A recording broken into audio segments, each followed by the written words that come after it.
Well guys, that's it for today. Poker does those things sometimes with us.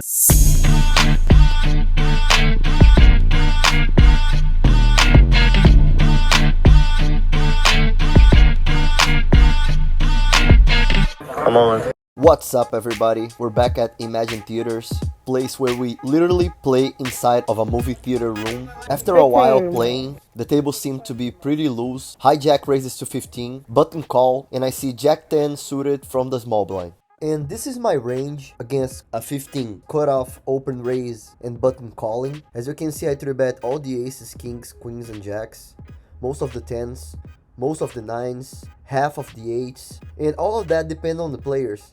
Because for example, if I see a player that raises a lot from the cutoff, and another player that knows that and is gonna call a lot, I'm gonna tend to 3-bet much more and exploit this in my favor, because I can always 3-bet and c-bet.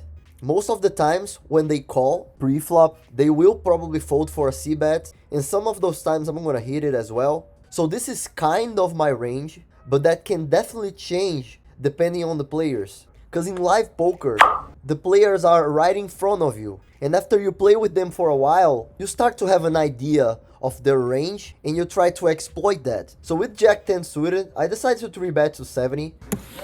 Alright, that's fine. I got the information I needed. Happy hand for you. They both fold and I take the pot. Pretty good hand for me, I guess it's not as good.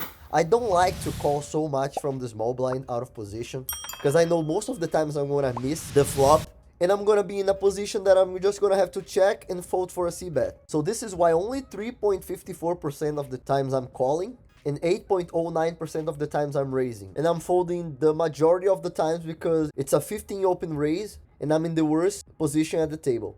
1 hour of session. Besides that hand with the jack 10, no other relevant hand. Before we move on with the episode, I would like to ask you, consider subscribing to the channel. The mission of this channel is helping you become a better poker player. I'm doing my best to achieve that goal, and thank you so much for your support. And here I see ace jack from the middle position. Under the gun limps, I raise to 10 in position. I want to play against him post flop with ace jack suited. I get 4 callers, just one of them is in position against me. The other 3 are out of position. The flop comes queen 9-7 with 1 diamond. We all check to the button, who raises to 15. The under the gun calls. And here 15 for a pot that has $80. I have a chance of hitting runner flush or straight. And also maybe the ace is good, so I call. The turn comes the ace, but it's the ace of clubs. Flush draw gets there.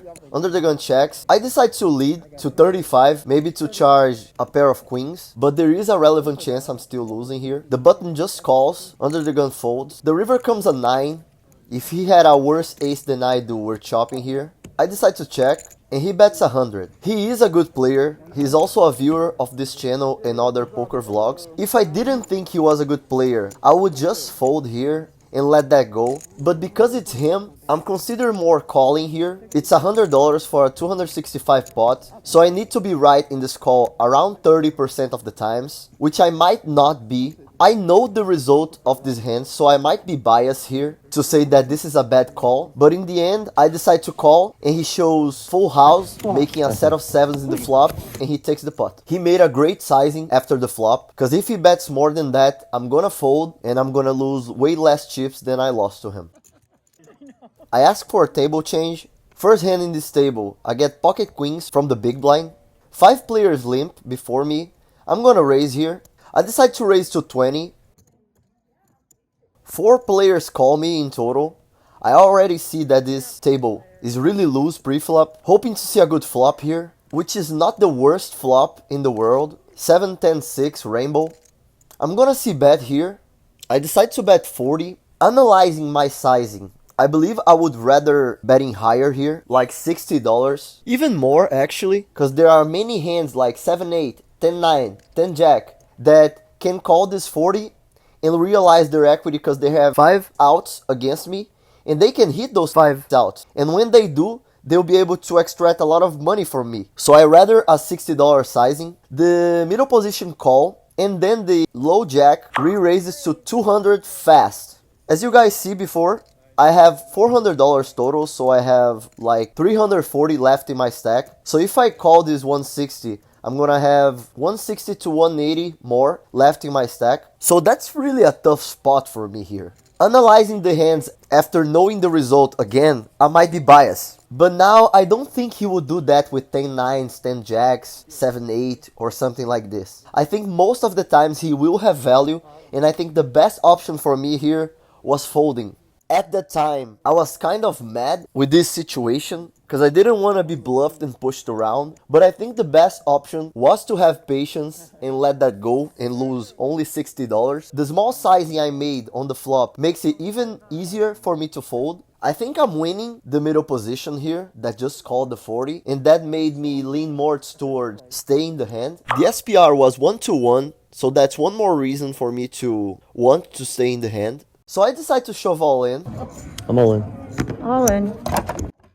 The middle position call, he has only 140 behind the 40 that he called.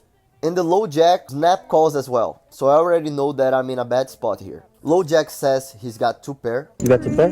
Yep. Nice hand. 2 pair. You got a straight?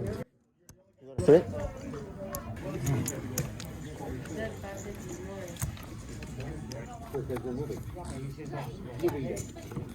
Middle position gets lucky and makes a straight, and I end up being the main loser of the hand.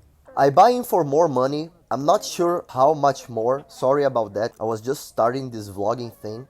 But I have all the final results into the app I use, which is Poker Bankroll Tracker, in case you guys want to use it. I'm in the big blind again. Middle position raises to 20, and I see pocket kings. Low jack calls the 20. I'm gonna definitely 3-bet here. Button calls as well. I decide to 3-bet to $90. Middle position calls. This table was loose. It was a great table to make money, to be honest. Then the low jack decides to 4-bet to $200. I'm feeling bad here. I don't have a lot of information about this player just yet. Now I know the way he plays. I'm not gonna tell you his tendencies because I want you guys to experience what I experienced at that hand. If he was a player who were capable of 4-betting with ace-king, combos, and queens, I would definitely 4-bet here. But my intuition was saying that he was not that type of player. He didn't play any big hands before this hand with me. And although I was feeling bad, I was never capable of folding kings pre-flop just yet, cause just one combination beats me. All the others are behind, so it's really tough to fold kings pre-flop. So I decide just to call the 200 and hope to see a king in the flop. The middle position calls as well, which is nice. The flop rarely hit any one of us. If the middle position has 9s, 7s, or 3s, congratulations for him. I check, middle position checks as well, and then he goes snap all in.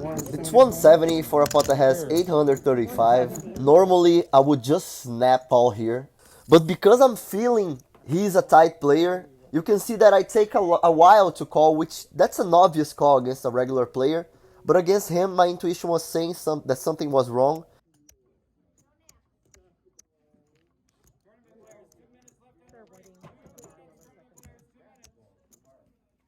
But I decide to call. The middle position folds. He says he has aces. The board doesn't help me. He shows the aces. I show the kings. Wow. Oh, you got both ace king? Something like that. So you block. And I decide I'm done for today.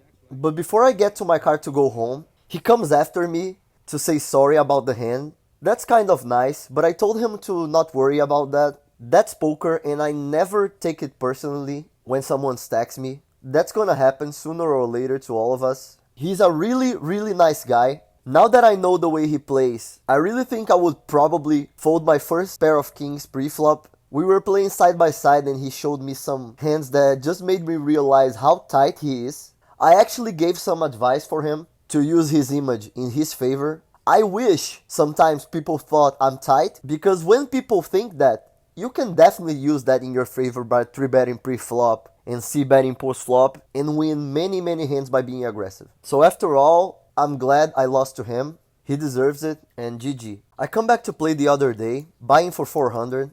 One of the first hands, I see ace-queen, suited from the under the gun. I raise to $8. 4 players call, so 5 players see the flop. 3 of them are in position against me. The flop comes ace 4-4 with 2 hearts and 1 spade. Big blind checks. Most of the times I'm gonna just see bet here, but in this hand I decided to check raise in case someone bets. I think that's a mistake now, but again, it's too easy for me to say this after I know what happens in the result. I try my best not to be result oriented, so I still think that's a mistake, but it's just easy for me to say that right now. So I check, everybody checks. The turn comes a good one in theory. I have top pair and a flush draw now. There's no reason for me to think someone has deuce 5 here. So now I bet 25. And then the button re-raises to 100. And he says those things. This isn't good for your vlog. 95. Let me take it down so I can go home. I don't know him, so I don't know what that means, to be honest. He is the same guy that was a really nice guy in the last episode. Not trying to embarrass you. Oh my God. And in this hand, he had jacks, so he really had value. But this hand actually happened after the hands that I'm playing right now. So I wouldn't be able to have that information at that time. If I had it, I would just call here. But as I didn't, like, okay, there were some possibility of him to have the 4 here. But who knows, maybe he had 5-6 or 6-7 suited and have a gut shot and a flush draw or something like this and was trying to take me out of the hand. Now I know he's a nice guy. I'm pretty confident he wouldn't do that just with the flush draw. But as I didn't know, I had to call 75 and my effective stack was 300 total. So if I called the 75, I would have 200 left behind. So really tough spot for me here. I'm definitely not folding, but I'm considering between jamming all in or calling. You're lucky, man. I'm saving you money, buddy. And he keeps talking in case he really has value and is telling me all those things. He deserves my money because that's a really nice thing to do. I go all in, his snap calls me, and this was exactly what was happening. He had 2-5 of spades, he made a straight on the turn, and had a straight flush draw. He was just huge, but I was still playing for 10 out here, because the 6 of spades would give him a straight flush. And I missed the river, and he takes down the pot. I buy in for 500 more, lose a few hands before seeing this ace-jack suited from the small blind. There's a button straddle to 10, so I open raise to 30 with ace-jack suited, middle position and the button call. 3 players see the flop. The flop comes ace 5-7, good flop for me. I don't think none of them has ace-queen or ace-king, so I'm losing mostly to ace-7 and ace-5 here. I'm gonna see bet, for sure. I'm not gonna make the same mistake again. I see bet to 45, around half of the pot, to charge pocket pairs and aces worse than mine. Middle position folds, the button calls. The turn is a good one, in theory. Now I have a flush draw to give me more strength. I will keep betting here. There is a chance he has an open-ended or a gut shot now, so I'm gonna size a little bigger here. I raise 100 and I have 200 behind. He goes snap all in. And I snap call because I know I'm not gonna fold, especially with the flush draw. He shows ace-6, he made 2 pair on the turn. I fade the river, it comes a king of spades, so I lose the pot again. And I decide I'm done for today. Lost $900 in less than an hour and a half of game. And sometimes when I feel my head is not good to play, I just stop playing, and I advise the same to you. I just don't remember a session that I played with my head messed up and that I made a relevant amount of money. Well guys, that's it for today. Poker does those things sometimes with us poker players. Like, it's painful to lose, but if I see the overall and like try to be grateful for the things that are happening, there are plenty of good things happening. Like, if I knew that 8 sessions ago that I would be making this result, I would be happy for it. So I'll try to focus on this. There are gonna be days that I'm gonna lose, there are gonna be days that I'm gonna win, and I hope I win more than I lose. I really take this game seriously, and I'm gonna do my best and hope for the best. Helping you guys is the purpose of this channel, so I hope this content is helpful for you. I hope you can take out of my mistakes, of my bad experience, and build up on that and learn with it. And that's it. Hope you liked this episode. If you did, please hit the like, subscribe, and thank you. That's it for today, guys. If you didn't hit the like button yet, please do. If I helped you somehow, consider subscribing to the channel. I'm really doing my best to put the best content out for you, and having your subscription just makes me more motivated to keep delivering good poker content. Thank you and see you next time.